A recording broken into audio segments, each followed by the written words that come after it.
Irmãos, concluímos o estudo do livro de Atos e vamos iniciar hoje o estudo do livro de Eclesiastes. Vamos sair do Novo Testamento e voltemos agora ao Antigo Testamento. O livro de Eclesiastes, ele tem uma mensagem muito importante para todos nós. Ele está inserido no conjunto de livros chamado livros poéticos da Bíblia. Está entre os livros, ele é o livro de Jó, Salmos, Provérbios, Eclesiastes e Cantares. São os 5 livros de poesia, né? Os livros de poesia das Escrituras. E Eclesiastes tem como o título dele diz que é o pregador. Esse nome significa o pregador. O nome é Eclesiastes, né? O pregador. E diz assim, nos seus primeiros versículos: palavra do pregador, filho de Davi, rei de Jerusalém. Vaidade de vaidades, diz o pregador, vaidade de vaidades, tudo é vaidade. Que proveito tem o homem de todo o seu trabalho, com que se afadiga debaixo do sol? Geração vai e geração vem, mas a terra permanece para sempre. Levante-se o sol, e põe-se o sol, e volta ao seu lugar, onde nasce de novo. O vento vai para o sul e faz o seu giro para o norte. Volve-se e revolve-se na sua carreira e retorna aos seus circuitos. Todos os rios correm para o mar, e o mar não se enche. Ao lugar para onde correm os rios, para lá tornam eles a correr. Todas as coisas são canseiras tais que ninguém as pode exprimir. Os olhos não se fartam de ver, nem os enchem os ouvidos de ouvir. O que foi é o que há de ser, e o que se fez, isso se tornará a fazer. Nada há, pois, novo debaixo do sol. Há alguma coisa de que se possa dizer, vê, isto é novo? Não. Já foi nos séculos que foram antes de nós. Já não há lembrança das coisas que precederam, e das coisas posteriores também não haverá memória entre os que hão de vir depois delas. Até aí o versículo 11, se necessário for, a gente estende até o versículo 18, que é o número de versículos desse capítulo 1. Então, irmãos, como eu estava dizendo, o Eclesiastes, o pregador, ele é identificado como Salomão. Por que dizem que ser Salomão? Porque, embora o nome de Salomão não apareça, mas ele se identifica como filho de Davi e como rei de Jerusalém. Então, qual dos filhos de Davi foi rei, né, em Jerusalém? Salomão. Então, não tem nenhuma dúvida, né, pelas palavras que ele se identifica, que seja Salomão. O mesmo autor de Provérbios, né? Provérbios de Salomão, né? Então, e também de Cantares. Então, esses 3 livros são atribuídos a sua autoria ao rei Salomão. Mas dizem os estudiosos que este livro foi escrito por Salomão já no final da sua vida, depois que Salomão viveu o auge, né, do seu reinado. Deus concedeu a ele sabedoria, ele enriqueceu, foi um rei poderoso, cheio de riquezas e também de sabedoria. E Deus o abençoou por conta disso. Mas, no final da sua vida, Salomão, ele desviou-se, assim, podemos dizer, da presença do Senhor. Ele se envolveu, tinha muitas mulheres, e por conta disso, muitas dessas mulheres eram idólatras, envolvidas com idolatria, e acabou respingando, de certa forma, essa condição na vida de Salomão. Mas ele, então, por conta dessa situação, ele vai mostrar neste livro de Eclesiastes como ele reagiu a isso, né, como o Senhor tratou com isso. E também outra coisa que ele percebe-se muito nesse texto, que alguns até atribuem à filosofia, né, ao pensamento do autor, é que diz respeito à vida. Como viver a vida, ou melhor dizendo, qual o sentido da vida. Por isso, o tema para a mensagem desta noite é qual o sentido da vida. E ele começa falando que tudo é vaidade, né? Vaidade de vaidades, diz o pregador, tudo é vaidade. O que significa isso? Essa vaidade que ele está falando não é a mesma coisa da vaidade no sentido da pessoa se achar, né, de ser vaidoso, não. É no sentido de que tudo é vazio, né? Tudo tem a sua efemeridade, passa rapidamente. As coisas daqui dessa terra, elas devem ser vividas de maneira que não se apegando muito a elas. Por quê? Porque as coisas desta vida são vaidades, são coisas vazias, são coisas que não vão levar você a ter uma condição espiritual boa, desde que você entenda que tudo que se tem nesta vida foi Deus quem fez.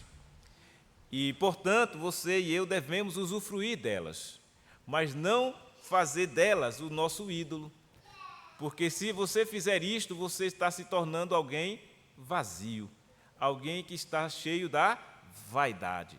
E a vaidade, no seu entendimento, que nós, como brasileiros de língua portuguesa, falamos, também não é boa, né? A vaidade, né, as vaidades da vida, de fato, elas não levam o homem a uma condição boa, espiritualmente falando. Toda vaidade, ela tem um objetivo: não conduzir o homem a Cristo nem a Deus, porque a vaidade ela tem um sentido de vazio. Então, as pessoas que se envolvem com as vaidades da vida acabam num vazio espiritual. Elas não se apercebem nisso.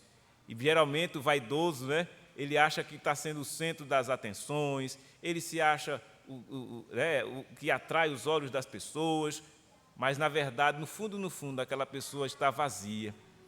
E a alegria, na verdade, das pessoas que aqui residem neste mundo, de todas as criaturas de Deus, é que aqueles que têm a Cristo, aí sim, estão cheios de alegria, né, e não tem vaidade nessas pessoas.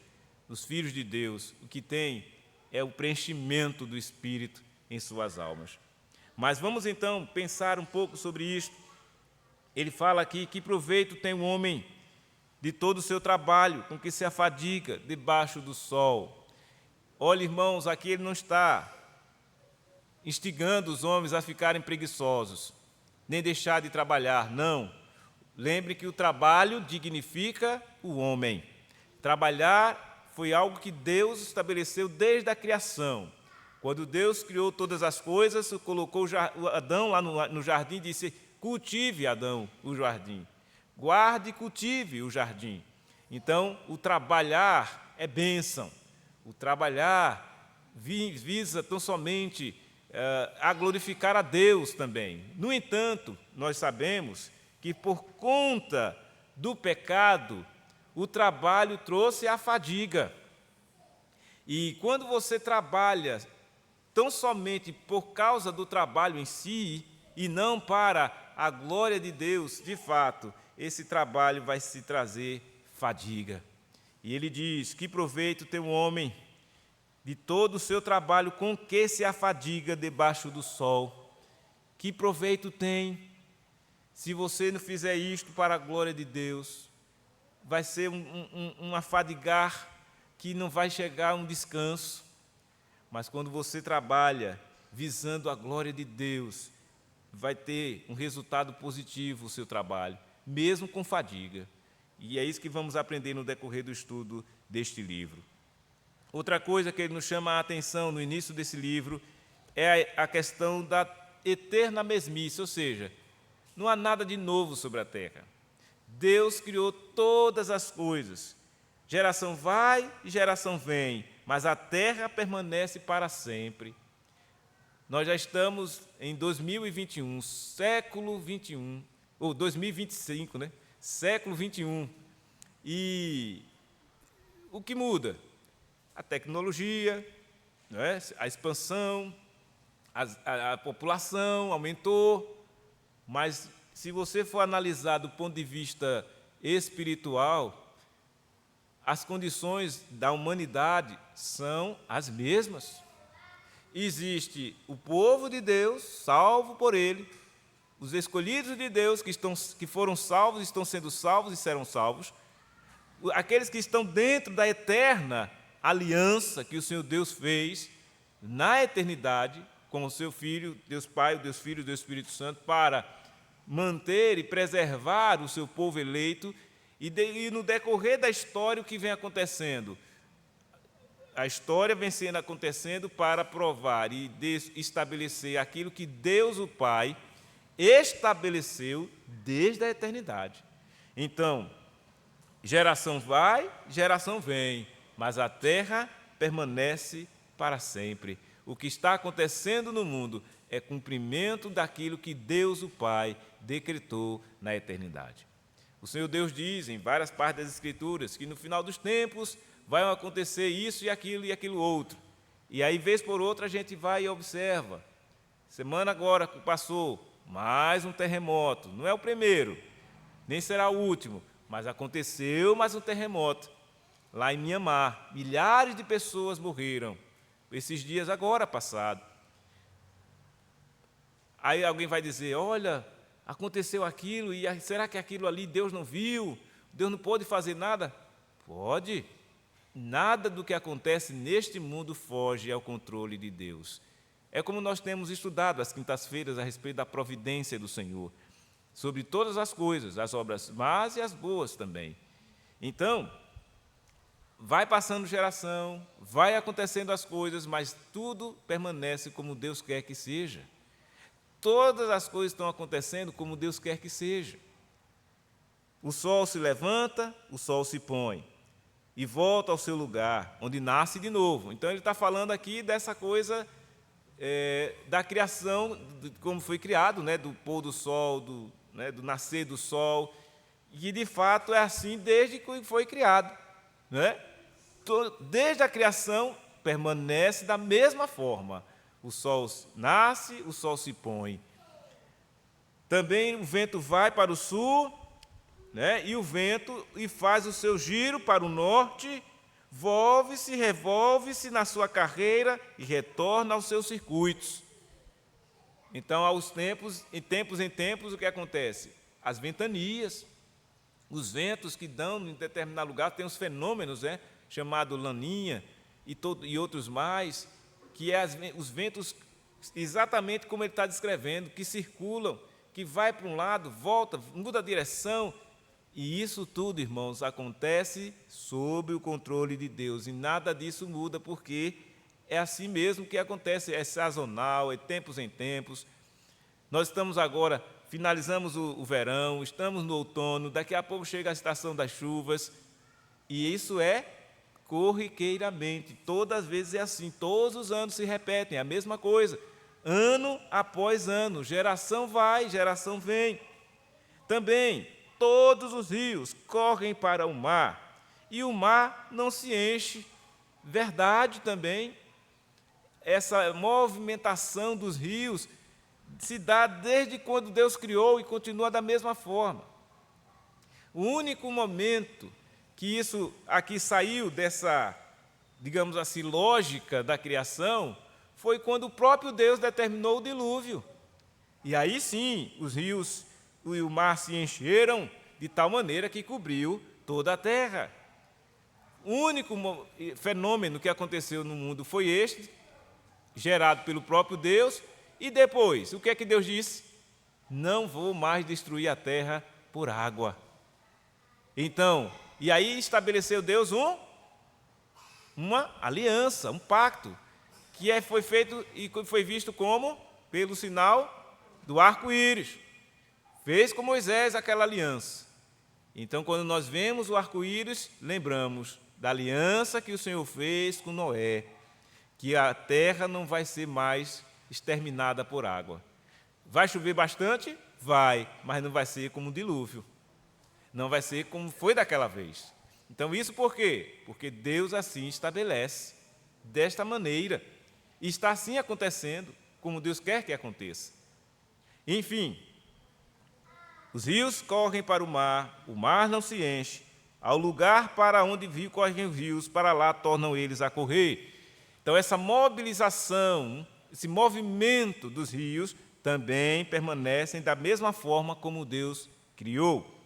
E aí ele vai dizer, e todas as coisas são o quê? canseiras, canseiras tais, que ninguém as pode exprimir. Os olhos não se fartam de ver, nem se enchem os ouvidos de ouvir. E é verdade. Passam os anos, vivemos a nossa vida, dia após dia, e é exatamente a mesma coisa. Dormimos, acordamos, nos alimentamos, não é? Às vezes aí tem alguém da casa que fala assim, olha, vamos comer a mesma coisa, sim, mas aquilo que a gente já comeu já foi. Eu mesmo nunca lembro mais, o que foi que a gente comeu mesmo? Tomamos um café da manhã, no almoço já é outra coisa, no jantar já é outra, às vezes repetimos as mesmas comidas, isso todos os dias. Alguém até pode dizer, mas que enjoo, né, de tanta, comer só isso. Mas a verdade é, essa mesmice faz parte da vida. A vida é assim, não é? E por vezes, quando sai daquela rotina, né, que não é ruim, depois, de vez em quando, você quebrar a rotina, quando sai da rotina, às vezes se estranha. Tem pessoas que ficam meio que perdidas porque saiu da rotina. Por quê? Porque é assim mesmo a natureza humana. O que caracteriza a vida da gente? A rotina, né? Os afazeres, aquelas coisas que normalmente nós fazemos. Mas é salutar para nós quebrarmos um pouco a rotina. É salutar para nós sairmos um pouco da rotina, fazermos coisas diferentes, né? Isso faz bem para a saúde. Quando a gente não consegue se desvencilhar da rotina, acaba adoecendo. E é essa rotina constante que às vezes acaba trazendo a pessoa a pensar, qual é o sentido da minha vida? Porque eu acordo, levanto, faço isso, vou trabalhar, volto, ou então vou cuidar das coisas da casa, passa os dias, e todos os dias, vem dias e dias, e não sai do lugar. E acaba você passando por uma situação de frustração, ou ficar pensando, meu Deus, qual é o sentido da vida? É tudo a mesma coisa. O que foi, é, e o que há de ser. E o que se fez, isso se tornará fazer, nada há, pois, novo debaixo do sol. Pode mudar os anos após anos, mas nada é novo. Há alguma coisa de que se possa dizer, vê, isto é novo? Não. Já foi nos séculos que foram antes de nós. Ou seja, em alguma medida, algo que está acontecendo agora, já aconteceu um dia. Já não há lembrança das coisas que precederam e das coisas posteriores também. Não haverá memória entre os que hão de vir depois delas. O que o pregador está nos dizendo? Que a vida é um vazio, tudo é vaidade. Ele está dizendo que a vida é cheia de rotinas, que a coisa como Deus criou permanece a mesma coisa, os movimentos dos astros, da lua, do sol, os movimentos das chuvas, dos ventos, permanecem a mesma coisa, o movimento dos rios permanecem a mesma coisa, as canseiras permanecem as mesmas, as fadigas da vida, ninguém as pode exprimir, as coisas são canseiras, os olhos não se fartam de ver, porque quem aqui quer perder de vista, né, alguma coisa? Todo mundo quer ver. Só quando a pessoa sofre um acidente e perde a vista, ficou cego. Mas aí já é uma situação ruim. Ninguém quer ficar cego, né? Ninguém quer ficar sem ouvir. Né? É um sofrimento quando alguém tem um problema no ouvido. Está doendo o ouvido ou está sem poder ouvir. É isso mesmo, dona Helena? É uma luta, você tem que usar um aparelho para poder ouvir. Por quê? Porque ouvir é uma coisa essencial para nós. É bom ouvirmos. E ele diz, olha, vê e não se cansa, enche os ouvidos de ouvir. Ninguém se enche de ouvir. Né? Ninguém diz assim, olha, eu não quero ouvir hoje. Não, o ouvir faz parte do sentido da vida. Então, vejam, Deus nos deu quantos sentidos? Para nós, quem lembra? Quem estuda aí? 5 sentidos. Vamos dizer quais são. As crianças aí sabem. Paladar, audição, visão, olfato e o tato. Muito bem, muito bem.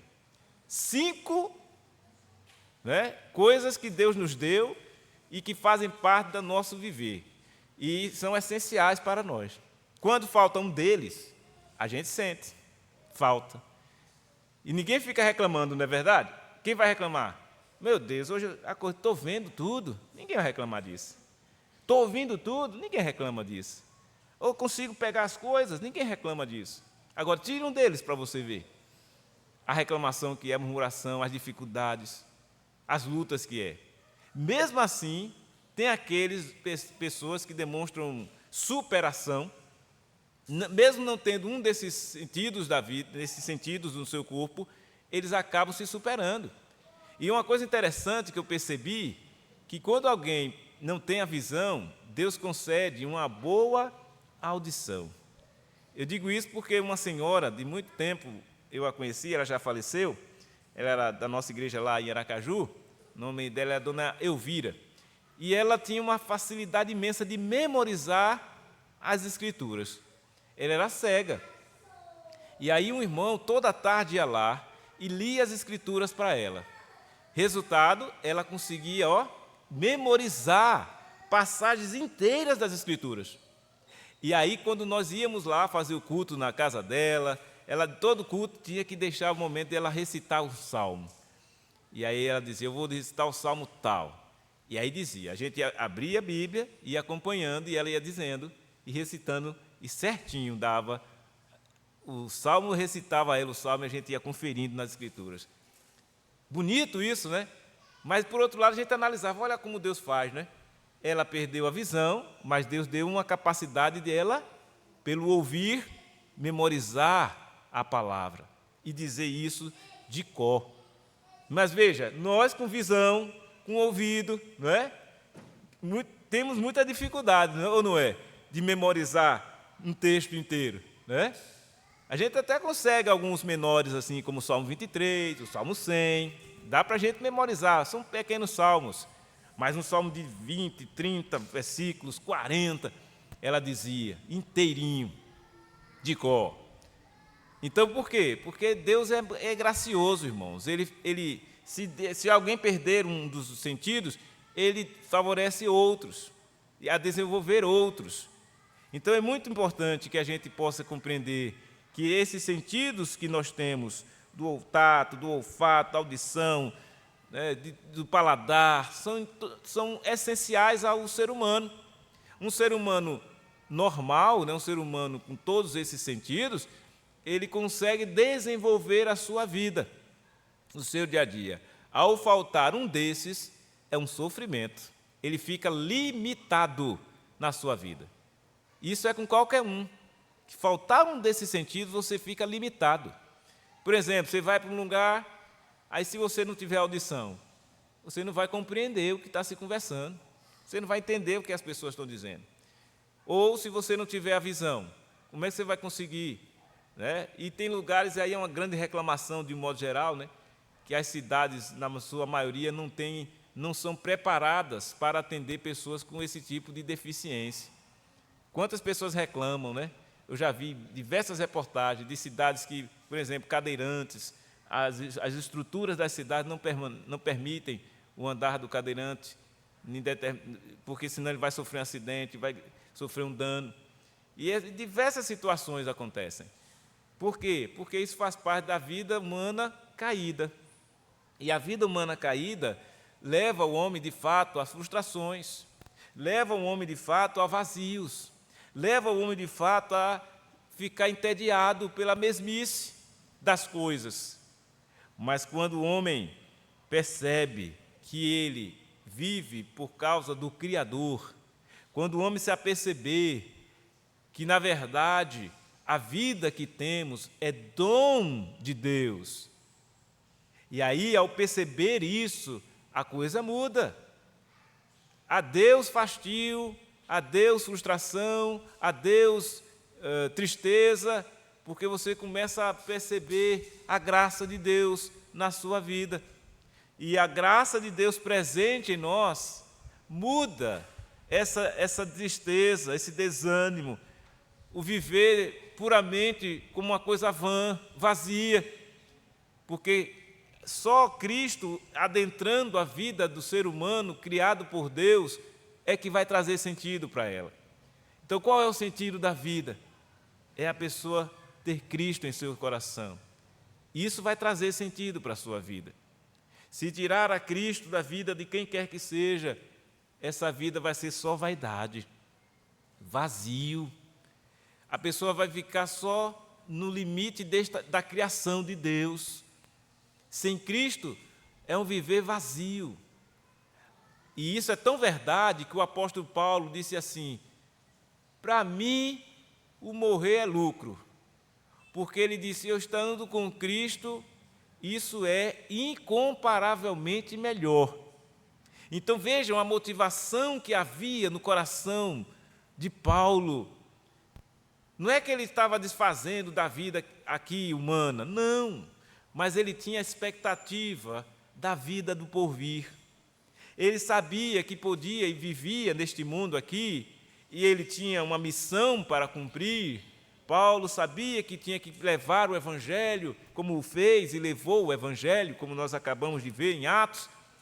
Todo o ministério de Paulo pregando ali, e nas suas cartas, nas 13 cartas que ele escreveu, aí no Novo Testamento, vemos o trabalho de Paulo, o seu ministério incansável, né, de luta, de canseira, de enfado, de tristeza, por todas as situações e circunstâncias da vida que ele passou, mas ele pôde dizer aquela frase emblemática que ele diz, quando ele completa o seu ministério, né? Ele diz, completei a carreira e guardei a fé. Combati um bom combate, completei a carreira e guardei a fé. Quão bom seria, né? Se nós tivéssemos essa pretensão em nosso coração. Não viver a nossa vida aqui tão somente por vaidade. Não viver a nossa vida aqui num vazio sem sentido, mas entender que a nossa vida tem um sentido e um sentido especial. Nós que já estamos em Cristo, podemos sim perceber que a nossa vida tem sentido, que tem um prazer imenso que deve haver em nosso coração. Para quê? Porque vamos usufruir da vida que temos. Nós, os crentes, podemos e devemos usufruir desta vida que temos, porque estamos com uma vida maravilhosa, uma vida que é dada por Cristo. Começou aqui, ainda estamos vivendo nesse mundo vazio, neste mundo de vaidades, ainda estamos vivendo aqui, neste mundo de eterna mesmice, conforme descreve o pregador, mas na certeza de que iremos viver uma vida eterna que é incomparavelmente melhor. Imagine aí a melhor vida que você poderia desfrutar aqui nessa terra. É incomparavelmente melhor esta vida, a vida eterna, a vida no porvir. Então, seguindo o texto, o autor, o pregador, vai falar da experiência dele. Eclesiastes, capítulo 1, a partir do versículo 12, ele vai falar da sua experiência. Ele vai dizer, eu, o pregador, venho sendo rei de Israel em Jerusalém. Então ele se identifica. É Salomão.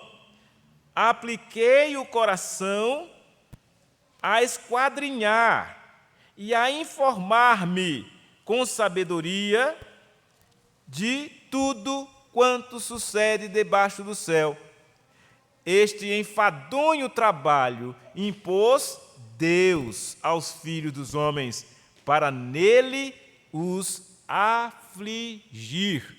Olha só, meus irmãos, a experiência do pregador, ele diz que aplicou o seu coração a esquadrinhar. O que significa isso? Esquadrinhar é uma expressão que diz assim, olha, a perscrutar, a analisar, a examinar, esquadrinhar aquilo que está no íntimo e a informar-me De que forma? Com sabedoria, de tudo quanto sucede debaixo do céu.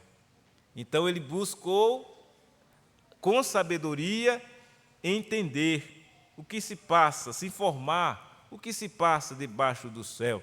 Então vejam, o pregador diz que a sua experiência é de alguém que busca viver a vida intensamente.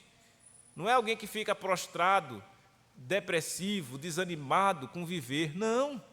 Ele relata que a vida é uma mesmice e relata que a vida pode ser cheia da vaidade, das vaidades, e que tudo é vaidade, mas ele começa a mostrar a sua própria experiência, dizendo que ele se aplicou ao coração, ou seja, ele tomou atitudes, ele não ficou prostrado, desanimado, porque descobriu, pelo seu refletir, não é, que tudo é vaidade, que tudo é a mesma coisa. Muito pelo contrário, ele se aplicou ao coração a esquadrinhar, começou a meditar, a pensar, a se informar com a sabedoria. E aí ele diz que este enfadonho trabalho, quem impôs foi Deus. Deus impôs esse trabalho a ele, aos filhos dos homens, para nele os afligir. E aí ele diz que atentou.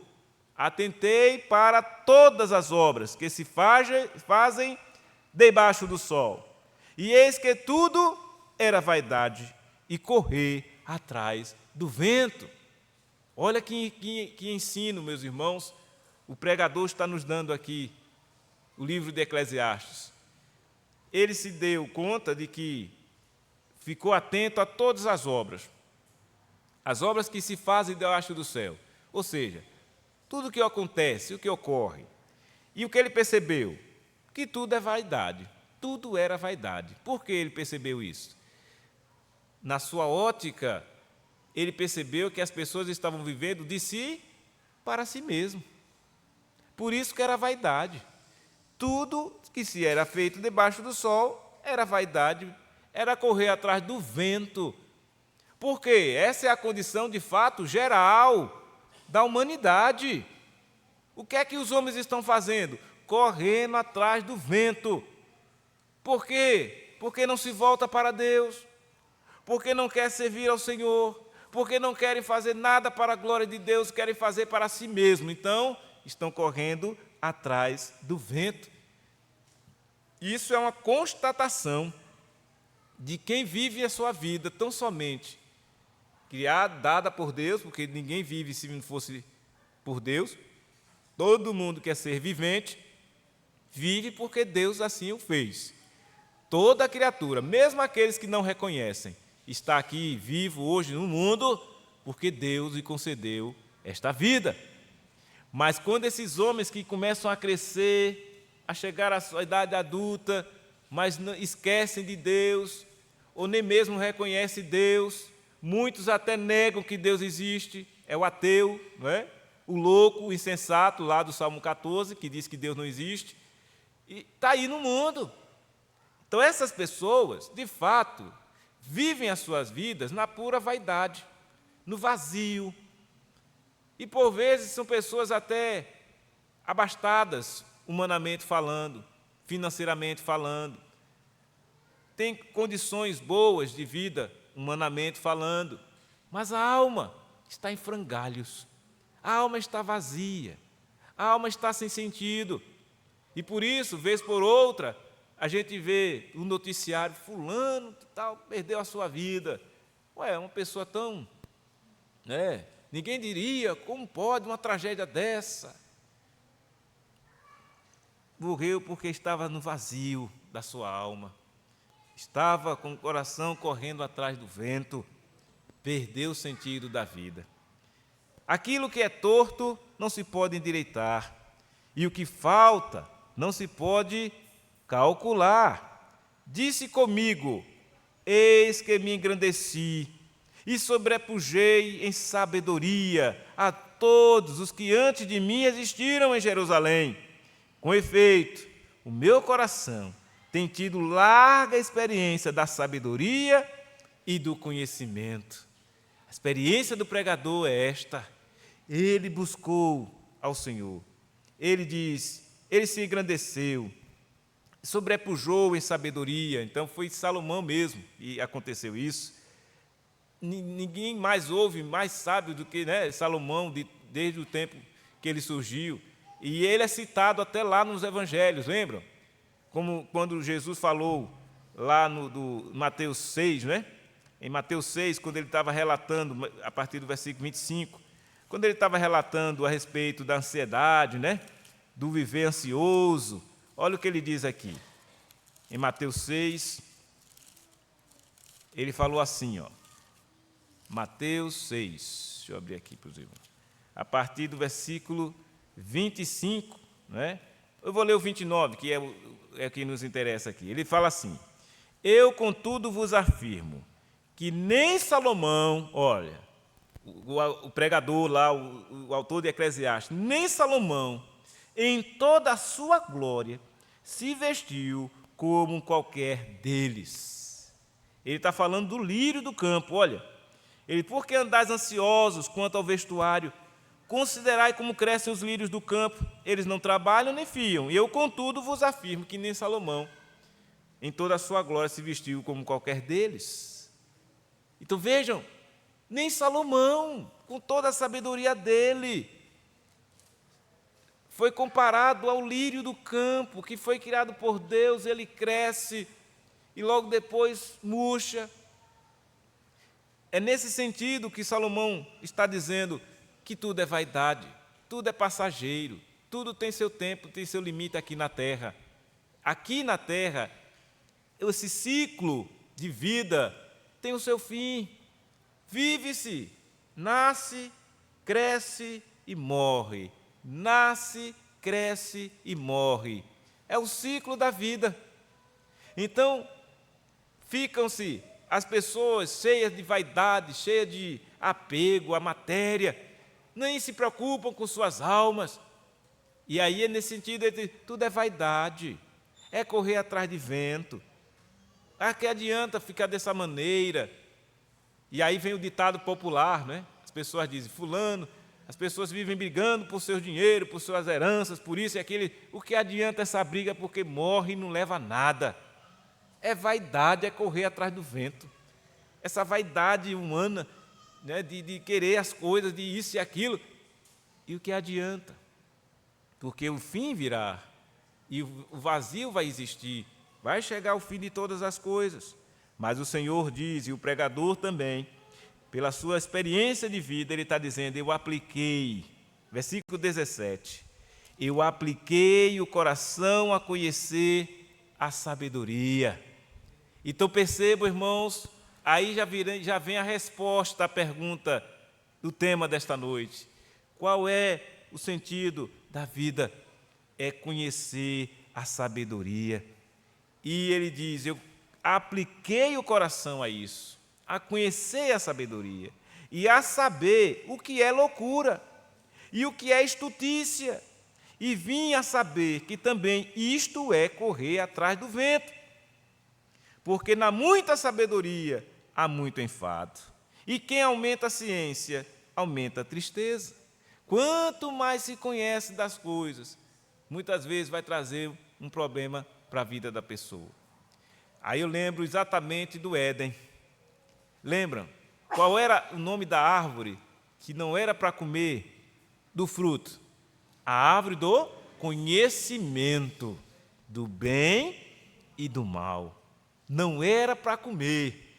Deus disse, olha, usufrua de todas as árvores do jardim, só não coma da árvore que está no meio do jardim. Como era o nome dessa árvore? A árvore do conhecimento do bem e do mal.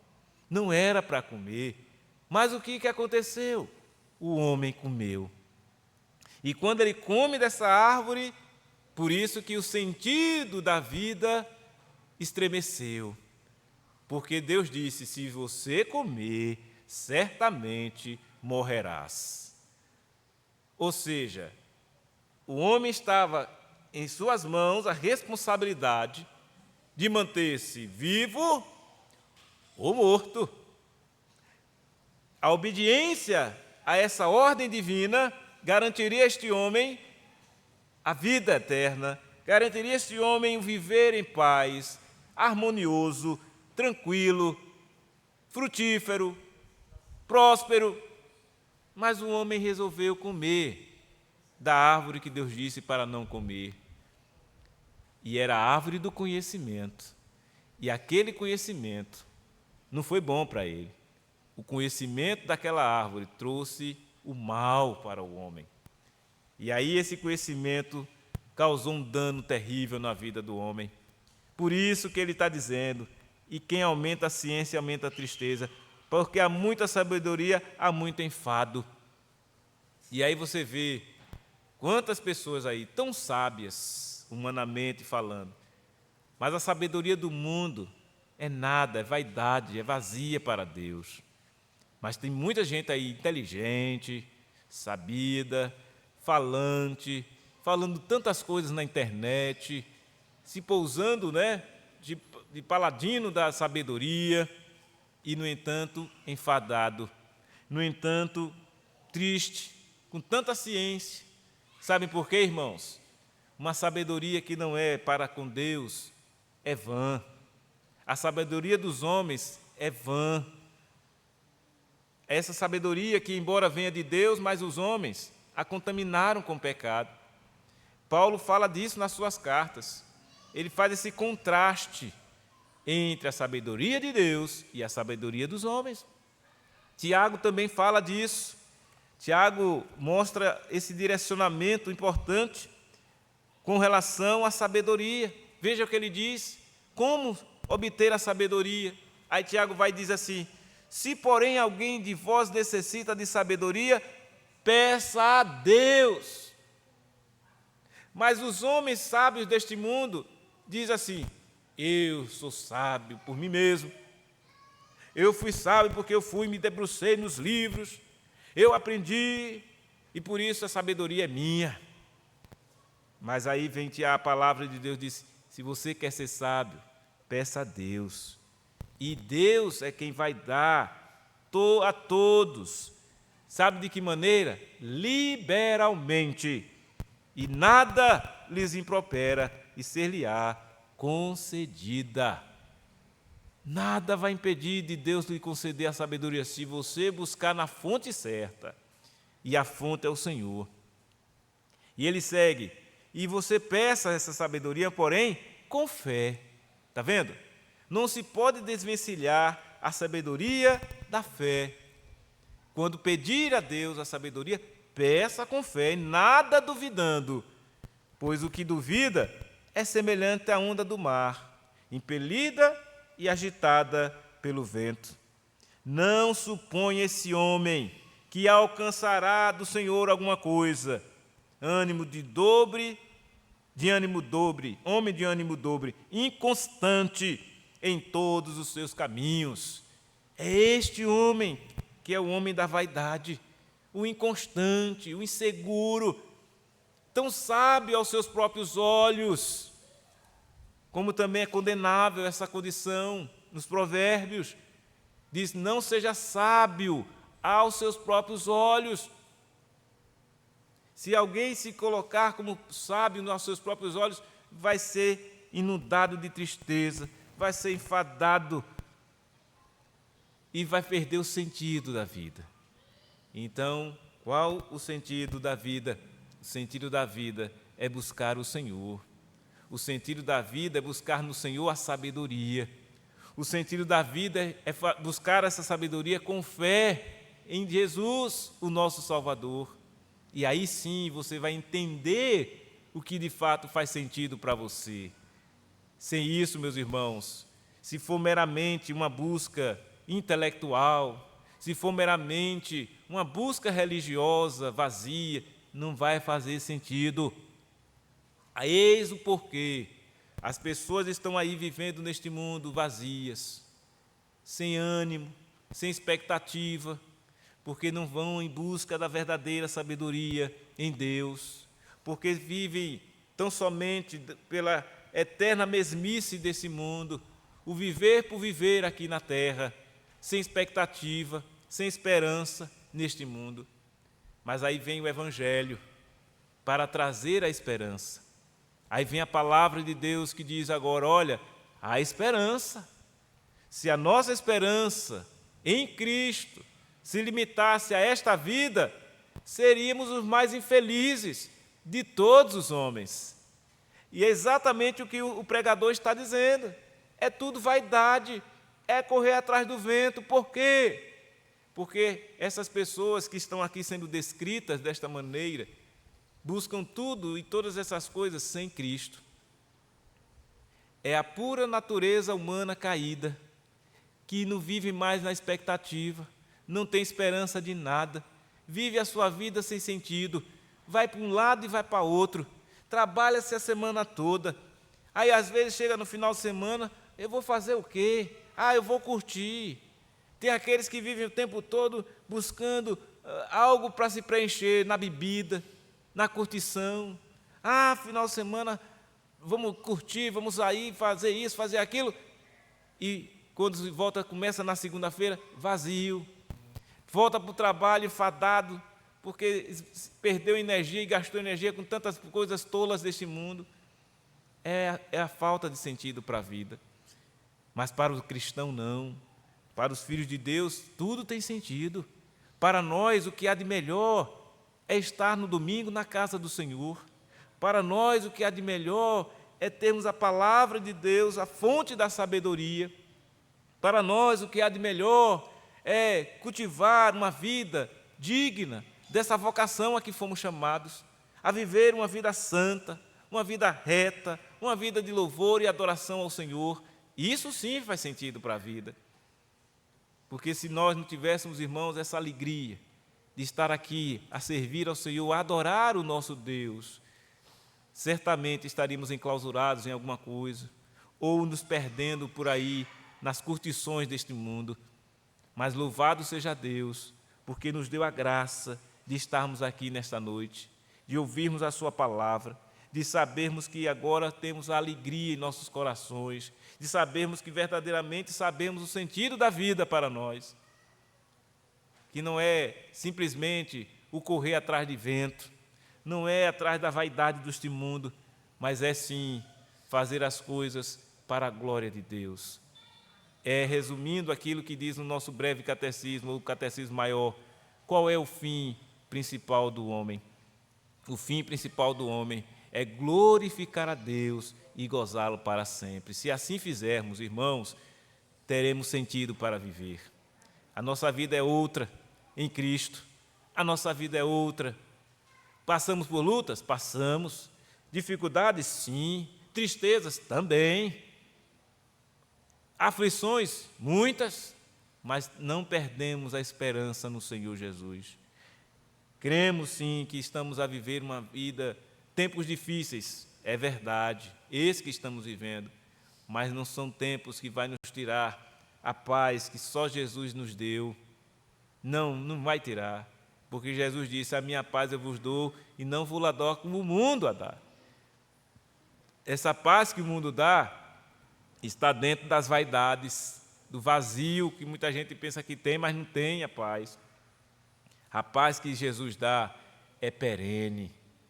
É aquela paz que você pode dizer, aconteceu o que for, mas eu estou com Ele, eu estou com Jesus. É aquele sentimento, irmãos, que eu vou para encerrar, que é extraído do hino 108 do nosso hinário. Eu vou contar a história desse hino. A história desse hino é que o autor dele, ele perdeu a família em um naufrágio. Estava triste, uma dor terrível, estava em seu coração, mas olha como ele escreve: se paz a mais doce me deres gozar, se dor a mais forte sofrer, perder um parente, uma família, é uma dor terrível, a dor mais forte. Ou seja o que for, tu me fazes saber que feliz com Jesus sempre sou. Embora me assalte o cruel Satanás, ataque com vis tentações, certo eu estou, apesar de aflições, que feliz eu serei com Jesus. Meu triste pecado, por meu Salvador, foi pago de um modo cabal, de um modo completo. Valeu-me o Senhor, ó mercê, ó favor sem igual. Sou feliz, graças dou a Jesus. A vinda eu anseio do meu Salvador, em breve virá me levar ao céu, onde eu vou para sempre morar, com remidos na luz do Senhor. E o refrão: sou feliz com Jesus, sou feliz com Jesus, meu Senhor. Que seja esta, irmãos, a nossa realidade hoje aqui. Sejamos felizes com Jesus, que a vaidade da vida não tome conta de nós, que a frustração deste mundo não tome conta do nosso coração, mas que o sentido para nós, da vida nossa agora, é estar com Cristo, que isso é incomparavelmente melhor. Ó Deus eterno, bendito Senhor, louvamos e bendizemos o Teu nome e agradecemos ao Senhor por esta palavra do Senhor, que nos traz a esperança, a alegria de sabermos, ó Pai, que com Jesus somos felizes. Então, ó Deus, se porventura temos pecado contra Ti, vivendo a vida deste mundo na vaidade, sem um sentido verdadeiro, que hoje mude tudo isso, Senhor. Que a nossa trajetória de vida seja verdadeiramente tendo um sentido único de glorificar ao Senhor e de gozá-lo para sempre, na certeza de que todas as coisas serão acrescentadas quando nós priorizamos a busca do Senhor. Em primeiro lugar é o Senhor, e as outras coisas certamente serão acrescentadas. Ó Deus, que essa verdade seja contundente em nosso coração, e que saiamos daqui desta noite na certeza, ó Pai, de que faz sentido viver aqui, não por causa deste mundo em si só, mas por causa do porvir, por causa daquilo que já aguardamos, das promessas do Senhor feitas na sua bendita palavra, conforme o próprio Senhor Jesus nos diz que devemos aguardar a sua volta, quando Ele virá para nos levar para estar com Ele no lugar que Ele já foi preparar. Ó Deus, que preencha assim o nosso coração com essa alegria, com essa esperança e com a paz que o Senhor Jesus nos trouxe um dia. Nós assim louvamos e bendizemos em nome de Cristo, o nosso Senhor e Salvador. Amém. Receber a bênção. Que a graça do Senhor Jesus, o amor de Deus, o nosso Pai, e a comunhão do Divino Espírito Santo esteja sobre todos vós, sobre toda a igreja do Senhor Jesus espalhada na face da terra, hoje e para todos sempre. Amém, amém,